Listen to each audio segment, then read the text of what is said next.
Okay, we're going to restart.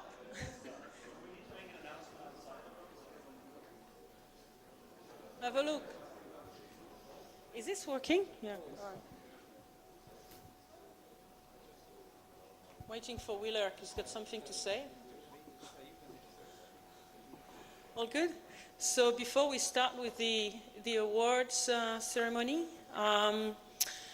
Wheeler and I have a little announcement to make. So we've got a card here for Adele Howe, which I'm sure many of you know, and who's recovering for long illness. So basically the card says that we are happy that she's recovering well and that we miss her and etc. Looking forward to seeing her next year. And so please, if you want to sign this card, I'm going to leave it for a while. Otherwise, come and see me. And on a more joyful well, that's joyful too, that she's getting better. But also, many of you may remember the wonderful ICAPS last year in Freiburg. Gabi Ruga, who was one of the sort of main local organizer people, and a long-time ICAPS attendee, and just dear to many of us. She couldn't be here this year because she's getting married. So just to show her that we're remembering her, we have a little card here, and if you remember Gabi and wish her well, then please sign this card. Malta and I will be trying to walk it around during the banquet, but of course it would be so much easier if you would just find one of us and come sign it. Thank you.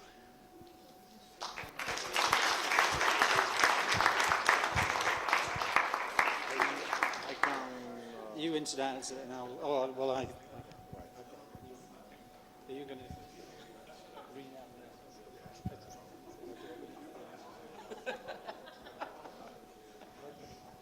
well prepared.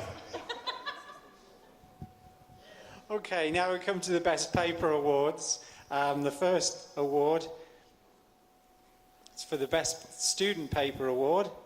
We're going to give that or the Best Paper? We'll go for the Best Paper, okay.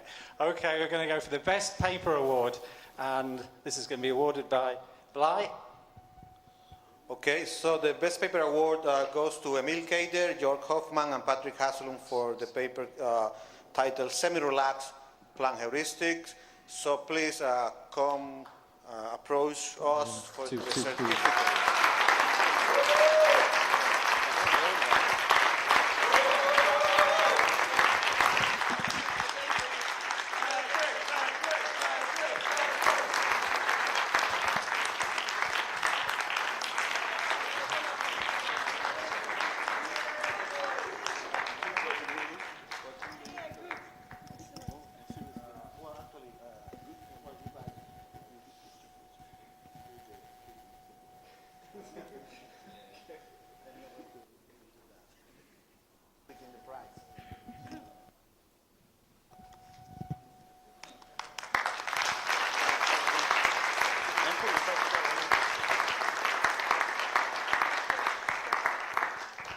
Okay, and the Best Student Paper Award is going to Jay Benton, Amanda Coles, and Andrew Coles for the paper titled Temporal Planning with Preferences and Time-Dependent Continuous Cost.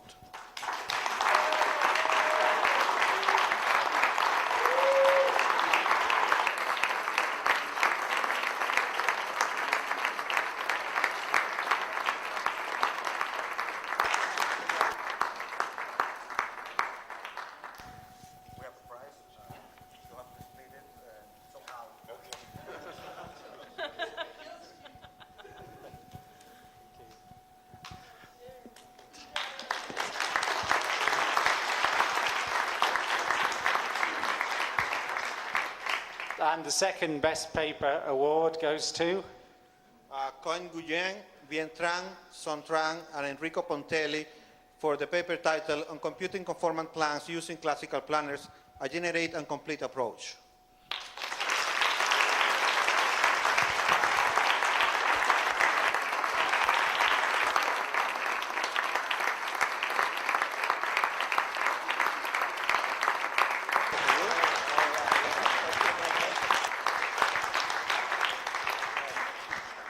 And now we are going to call Mark. not too far away.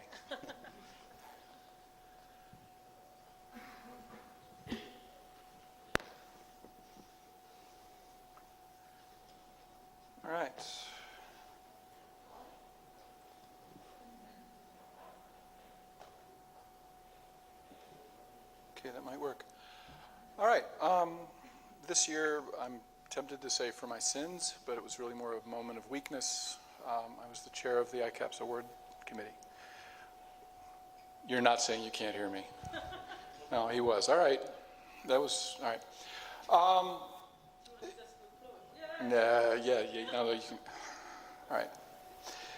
Anyway, what this committee is responsible for is the Influential Paper Award and also the Best Dissertation Award, and it means doing a lot of reading.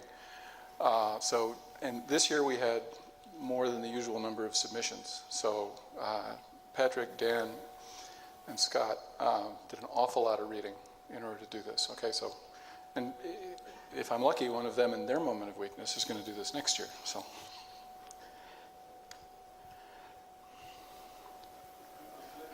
I don't want the clicker. I'll break it. Okay, so the first paper is the Influential Paper Award. This paper honors the author or authors of a significant paper that's in the last, is at least 10 years old. And you get a certificate and an award. And this year's winner is Stefan Edelkamp. For the paper Planning Pattern Databases.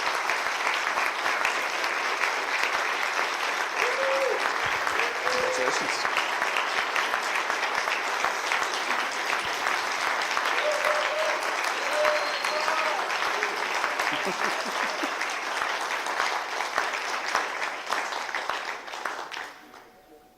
There's a long paragraph I can read, but it's in there and I'd be like this. Basically, it's what's up there. Right? This is one of the very first papers that talked about pattern databases, certainly within this community. The thing somebody noted is it's also the second year in a row that the influential paper has come out of proceedings that was never published. In fact, it was the same never published proceedings. All right, moving on. The next award is the Best Dissertation Award. Sorry, it's not my computer. And this award is for a dissertation that has been completed in the last 2 calendar years. Apparently, people have been busy because we got a lot of submissions this year. It was a very strong group. It was a lot of reading and a certain amount of discussion. All right. As to who's going to get this, so we're going to have a number of honorable mentions, and then we have the ultimate winner. For the honorable, there's one of the honorable, those getting an honorable mention there. Is that better?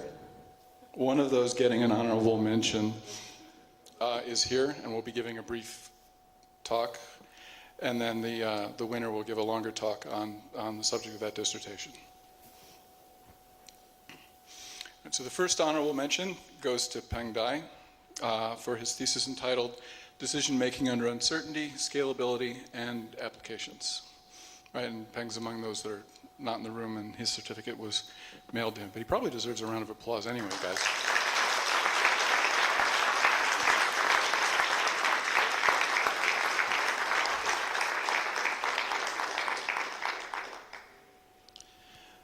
The second honorable mention goes to Michelle Lombardi for a dissertation entitled Hybrid Methods for Resource Allocation and Scheduling Problems in Deterministic and Stochastic Environments. And again, sadly, he wasn't able to be here. He's getting a certificate, right? So.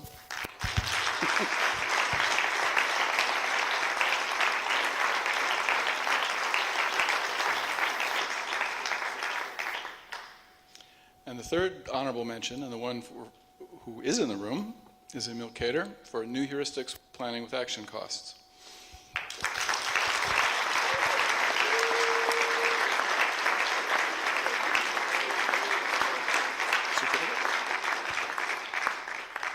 You're supposed to come get a certificate and then talk. So, congratulations.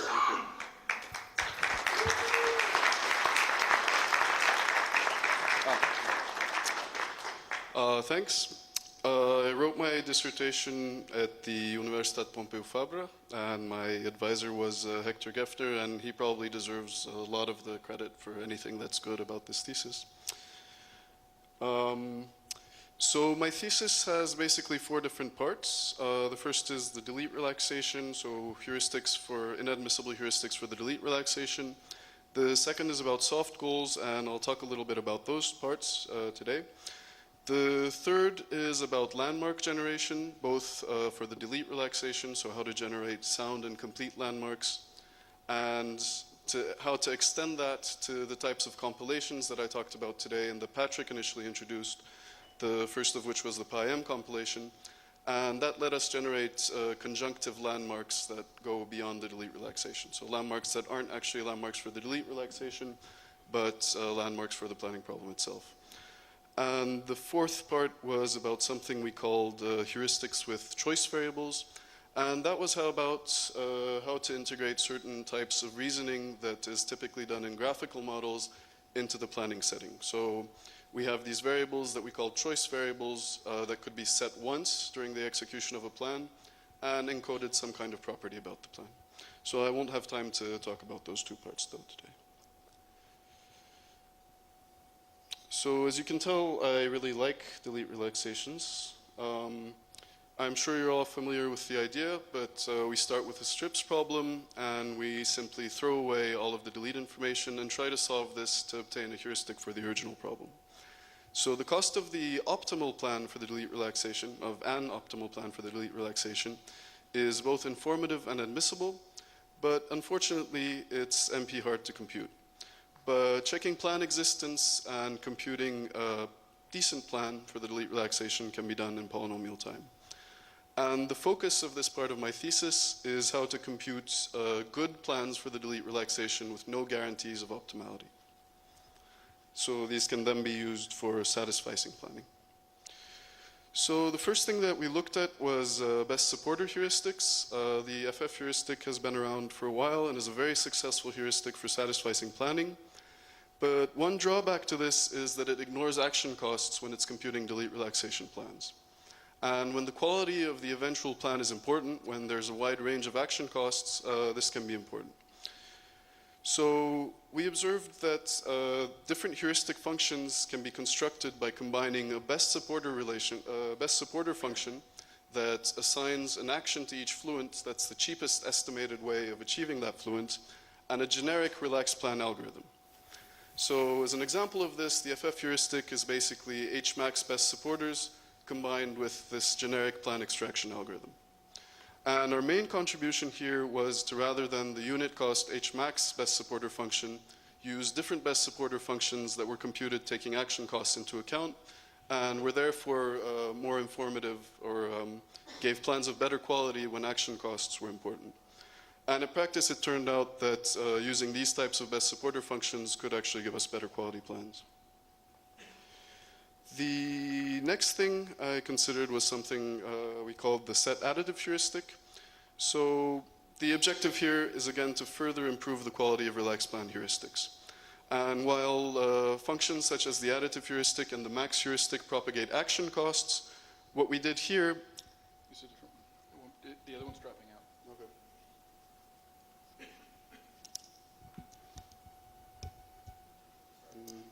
How do I turn this on?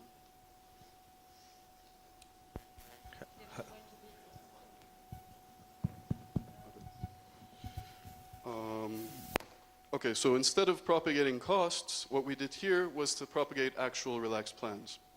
So the difference here is that when the additive heuristic or the max heuristic are computing the cost of a set of fluents, what they do is compute a cost for each of the fluents in the set and then combine these with some kind of function over costs. In the case of the additive heuristic, this is just a sum function. In the case of the max heuristic, this is the max function. So instead of propagating costs, what we do here is propagate relaxed plans, and when we need to compute the cost of a set of fluents, we simply take the union, to compute the relaxed plan for a set of fluents, what we do is to take the union of the relaxed plans that we have for each of the fluents. And the main contribution is then, again, an independence assumption-based heuristic that can improve over best supporter heuristics and give better upper bounds for the cost of the delete relaxation. And in practice, it turned out that this can also result in higher quality plans. So in the last slide, I mentioned the independence assumption. And what the independence assumption means is basically that given a set of fluents, we compute a plan for these or compute a cost for these by computing a cost or plan for each of the individual fluents and then combining these according to some criteria. And this allows heuristics such as Hmax, Hadd, etc. to be tractable, but it's not actually the case. So we can have this very simple example that if we want to compute the best plan for two fluents Q1 and Q2, the optimal plan for doing this is actually to first achieve P and then achieve Q1 and Q2 individually, and this gives a total cost of 5. Whereas any one of these independence assumption-based heuristics that we talked about will compute the optimal way of achieving Q1 and Q2 separately and then combine these to get a relaxed plan with cost 6. So I then asked the question, is it possible to obtain heuristics that go beyond this, or that obtain estimates that are better than what we would get relying on the independence assumption, but in polynomial time without actually solving the problem optimally? So in order to do this, we turned to something called the Steiner tree problem, which is very similar to the minimum spanning tree problem, but rather than trying to span all of the nodes in a graph, what we're trying to do is span a subset of them that are known as target nodes. And the target nodes in this problem basically correspond to the goals that we have in planning. So the main contribution here was then an iterative relaxed plan improvement algorithm that was based on a technique that we adapted from Steiner tree algorithms. And what it does is, given a relaxed plan for the problem, tries to modify it to obtain a relaxed plan with lower cost, so a higher quality relaxed plan. And in practice, it turned out that we can solve certain domains with orders of magnitude fewer heuristic evaluations using this function. So the more informative heuristic functions actually do pay off. The last thing I'll talk about is the work I did with soft goals. So soft goals extend the strips planning model with a function that assigns utilities to different fluents in the problem. So the idea is, in the typical strips model, any valid plan needs to achieve all of the goal fluents. Whereas here, we have a utility function associated with different fluents, and if these fluents are made true in the final state, then the plan obtains a utility that's dependent on this function. So we might have cases, for example, where we have a very high utility fluent with low cost, in which case it would be beneficial to achieve that. But if we have a low utility function fluent that has high cost to achieve, then we're not really interested because it's not required, and we'd spend more effort trying to make that true than it's actually worth. So the main contribution here was a compilation that takes problems with soft goals and converts them into planning problems that have only action costs and no soft goals, so only hard goals. And the nice thing about this compilation is that solutions to the compiled problem can be very easily adapted to be solutions to the original problem. And it's optimality preserving, so optimal solutions to the compiled problem are also optimal solutions to the original problem. And this scales smoothly, so good solutions for one are also good solutions for the other. And in practice, it turned out that taking these soft goal problems and compiling them into classical planning problems and then solving them with classical planners actually gave much better performance than algorithms that were developed specifically for the setting of soft goals. So in both the optimal setting and the satisficing setting, this turned out to be the state of the art for planning with soft goals. So I don't have time to discuss the last two parts, but thank you for listening.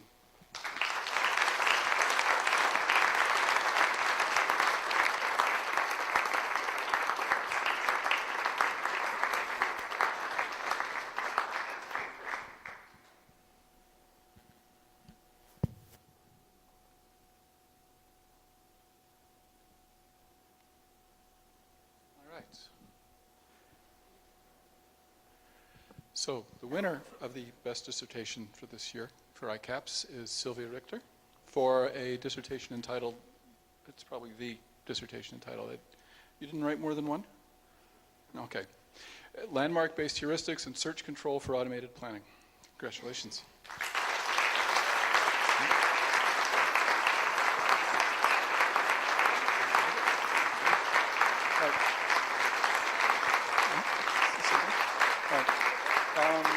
Yeah, let me do. Right, so Sylvia's going to have time for a presentation on her thesis, and I believe we're going to have time for questions after that. Yeah, we have till 7 o'clock. Okay, take it away. Do you want to? Pardon?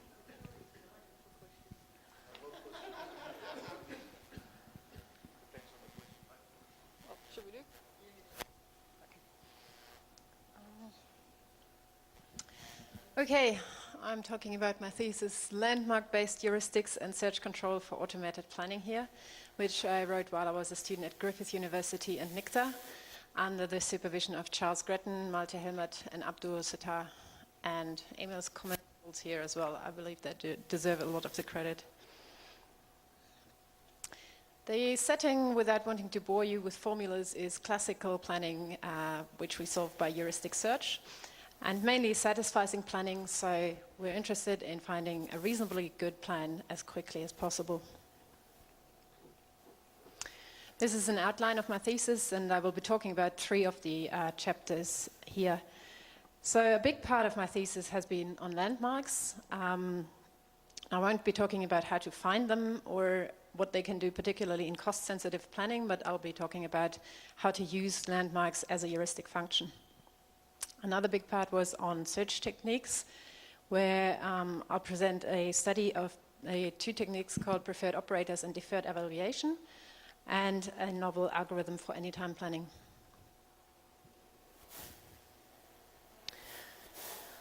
So landmarks, as you surely all know, are in their most general form propositional formulas that must hold at some point during the execution of every plan for a task.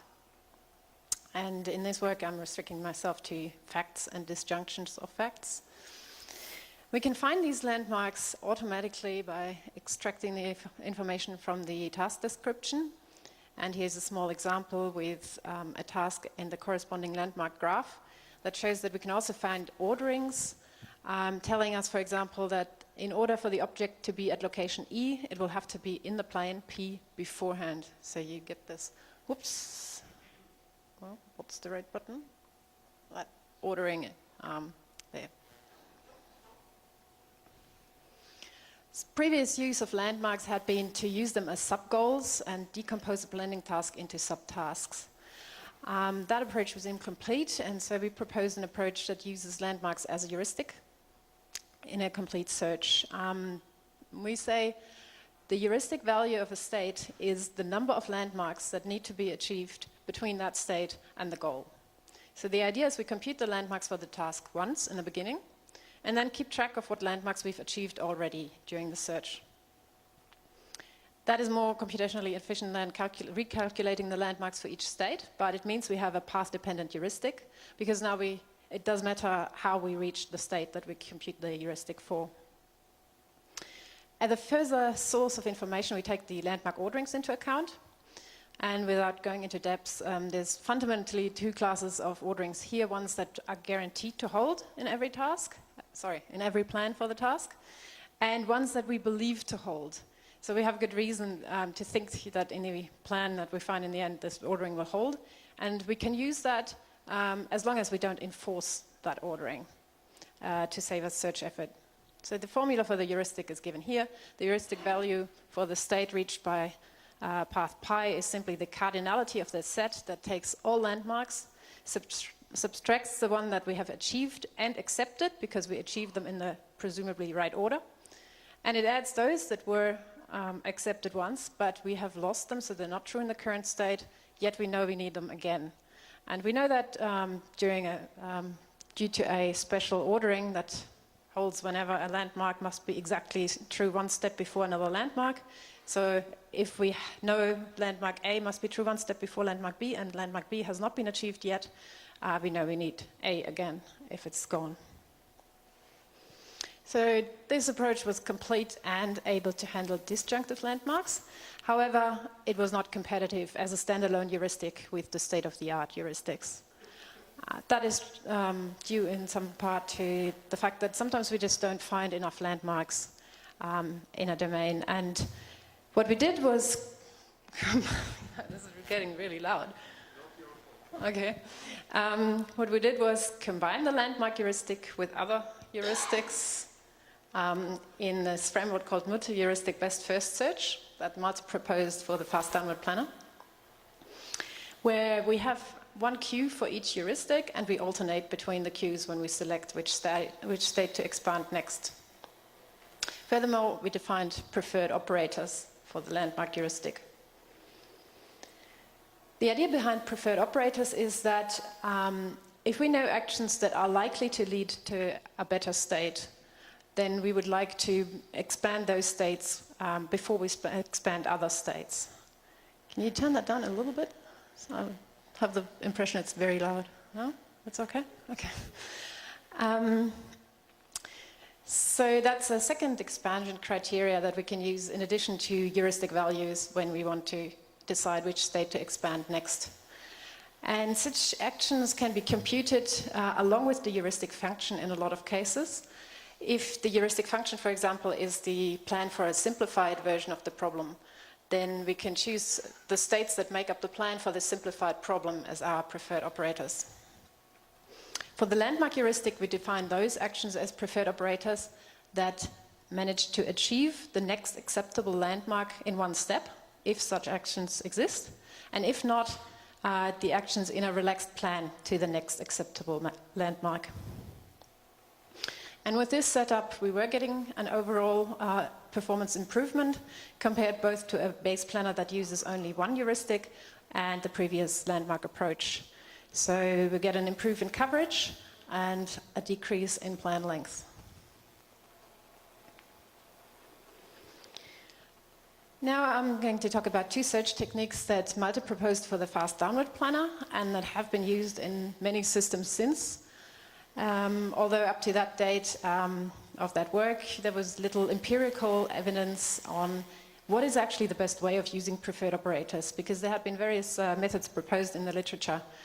And there was also no evidence on how useful is deferred evaluation actually, and is there any interaction between the two techniques. So we did a study with the search method of the fast downward planner that is greedy best first search. And to give you some background on deferred evaluation, the idea here is that a planner typically spends most of his time calculating the heuristic function. In the fast downward planner, it is 80% of the time. So evaluations are costly, and we want to save time by doing that in a lazy fashion. So instead of evaluating a state when we first generate it, we put it in the open list with the heuristic value of the parent and evaluate that state only once we extract it from the open list in order to expand it. So that results in some loss of heuristic accuracy, but we hope that we make up for that by saving on evaluations, as typically many more states are generated than expanded. Preferred operators I've talked about before, so that was the idea that we want to prefer states that are reached by promising actions over other ones. And I mentioned there are several ways of that you could use preferred operators. The first method was proposed by Jörg for the FF planner, that is pruning, where we simply throw away all states that are not reached by preferred operators. That's a very drastic measure. It reduces the search space, so that's a good thing, but it can fail to find a solution, in which case the FF planner restarts without preferred operators. The second method that Malte proposed for the fast downward planner was the dual queue, where we have for each heuristic two queues, one with preferred states and one with regular states, and we alternate between them when selecting the next state to expand. Because there are typically much fewer preferred states than regular states, by alternating half and half, they are expanded earlier on average than the regular states. A variant of that is the boosted dual queue, implemented in the IPC version of Fast Downward 2005 to 2004 and the Llama planner, where we have that dual queue setup, but in addition we boost the preferred operator queue by putting a priority count on it, which is initially set to a high value like 1,000, which means we expand 1,000 preferred states before expanding a regular state, and in addition every time we make progress with the preferred states, that number gets boosted again. Then Vincent Vidal had a different method in the JASP planner, which was to say we use preferred operators whenever possible, and only if we run out of them, we go to states that are not reached by preferred operators. So it behaves similar to pruning as long as there are preferred operators, but it has that fallback option of using non-preferred operators. Doesn't need to restart like pruning, but it doesn't have that advantage of reducing the search space.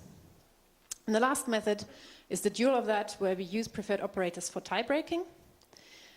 So we expand amongst states of equal heuristic values, the ones first that are reached by a preferred operator, which is a rather subtle way of using preferred operators.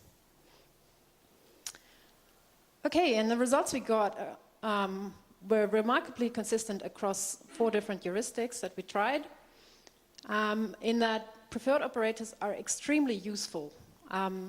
Basically, don't even bother building a planner without them, because they cut the number of unsolved tasks in half, and the choice of how to use preferred operators is much more important than the choice of which heuristic to use. So the weakest heuristic with good preferred operators was beating the best heuristic without preferred operators.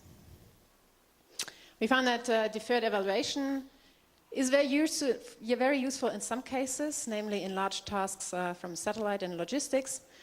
But on average, it doesn't give a performance benefit. So if you average over the IPC tasks under usual IPC conditions, standard search is just as good with regards to coverage. It is slightly better even with regards to quality, although deferred evaluation is slightly faster.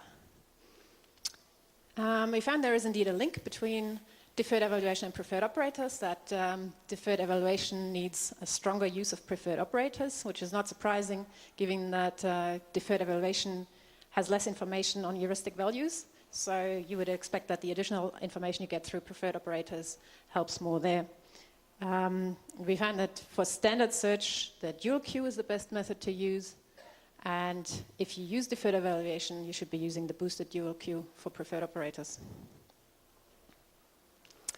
We then did an experiment with an artificial search space where we were asking the question, A, what does it matter how good my heuristic is? And B, what does it matter how good I am at determining the preferred operators? So we varied the heuristic quality and we varied the recognition rate, telling us if an operator actually leads to a better state, what is the likelihood at which I recognize that operator and label it as preferred. We found that even with high quality heuristics, you can still get a notable improvement out of preferred operators. And the methods differed in that the UQ was better if the recognition rate was about 20 or 30%, which is rather low, and the pruning was good if the recognition rate was at least 40 to 50%.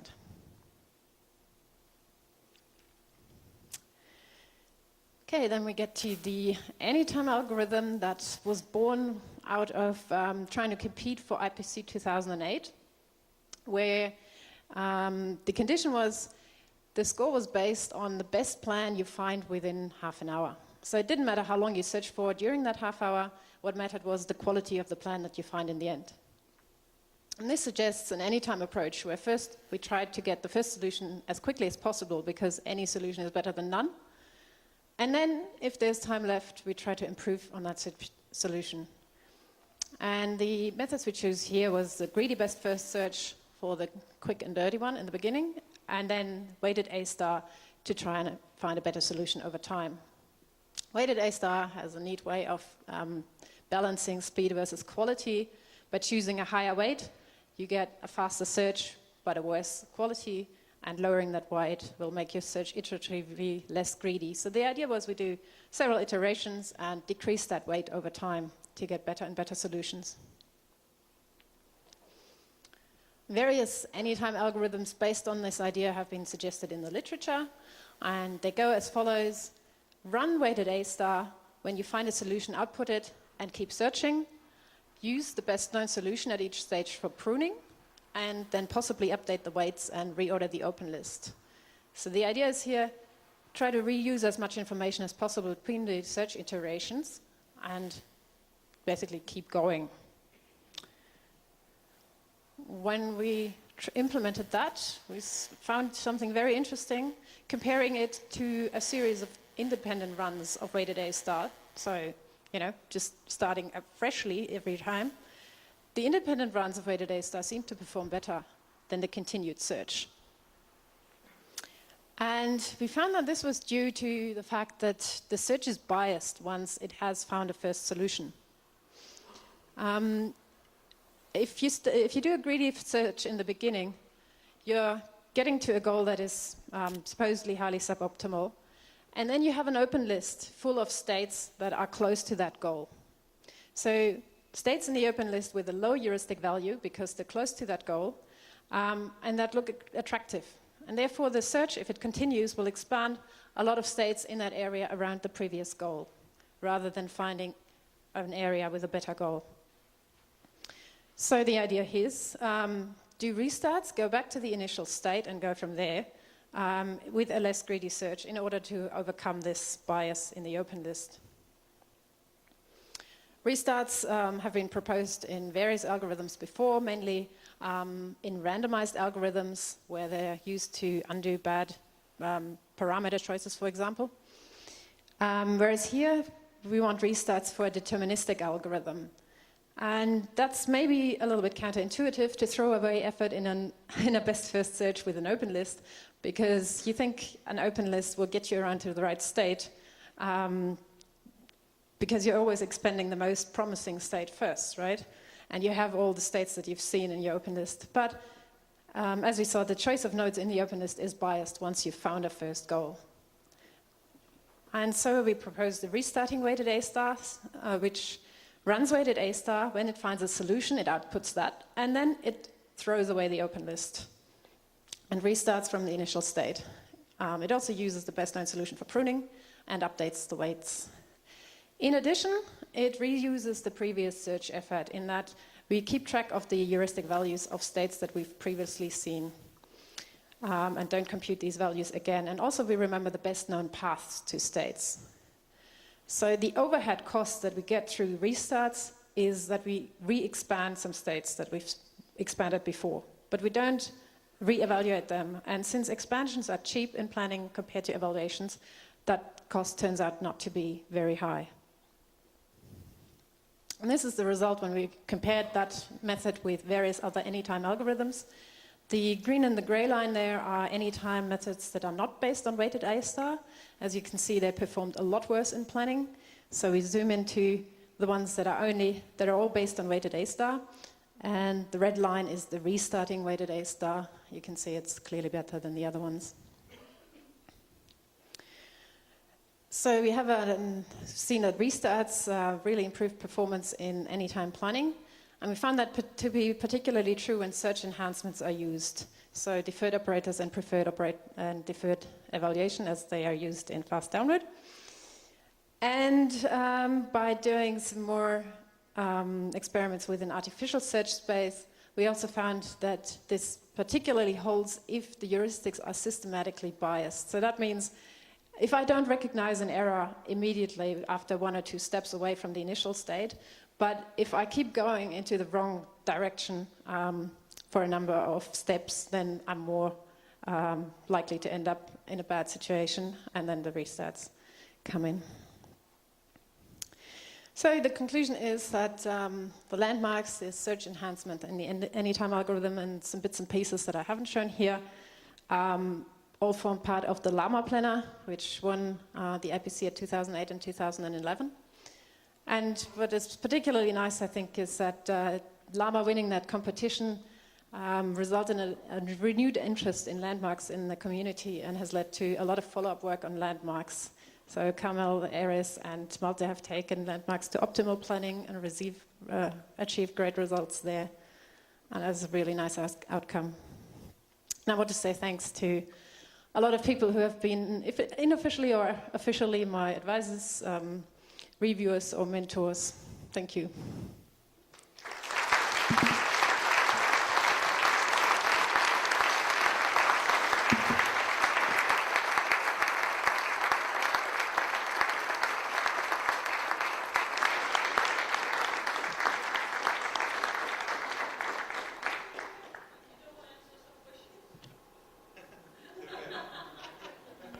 So, yes, we have time for some questions, right? For Sylvia and also for Emil. I'll go first if anybody has questions. If you don't, that's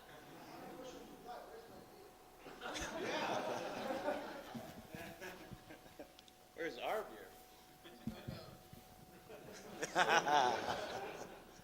Emil, I was very much interested in this Steiner tree thing. Is it only in the dissertation or is it somewhere else? No, it was published in IJK something, the one in Pasadena, Oh, okay. 2009.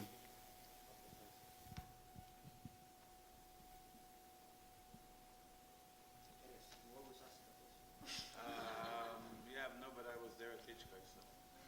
You can ask about something else.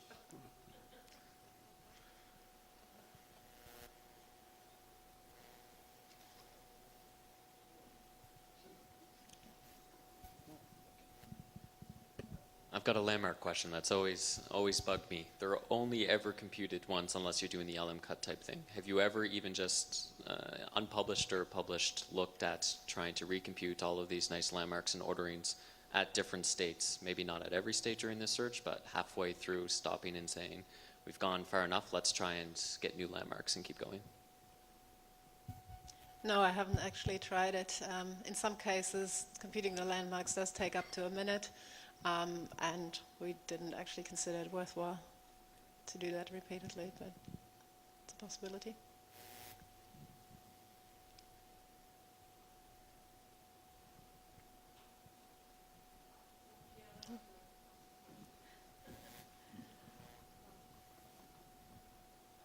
I mean, I'm sure that's been asked when you presented the work on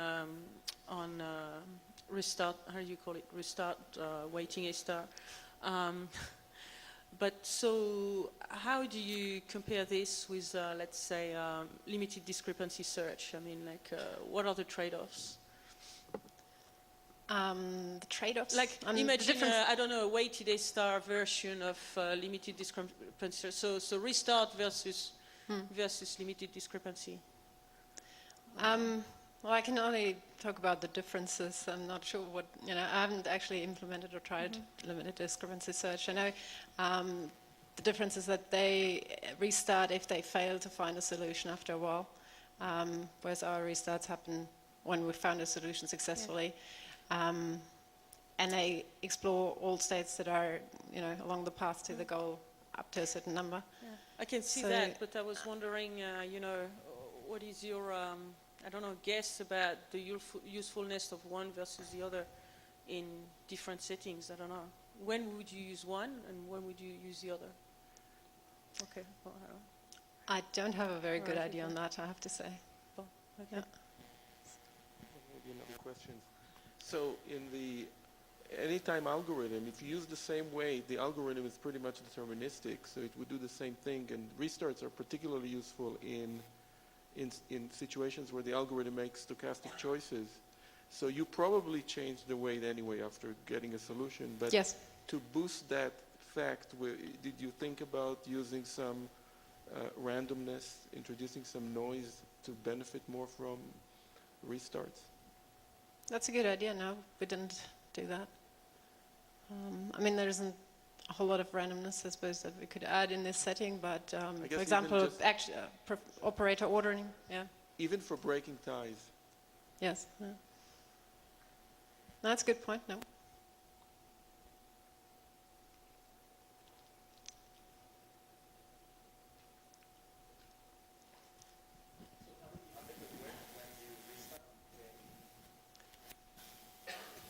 We used the fixed weight schedule. We few things, but it turned out that rather large jumps worked better than small steps because there is some overhead in reordering the open list and restarting.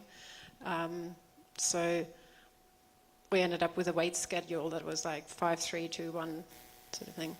Yeah.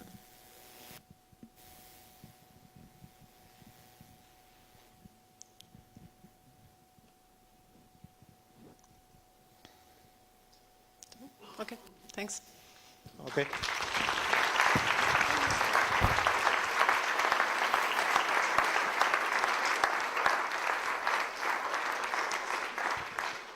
Okay, thank you.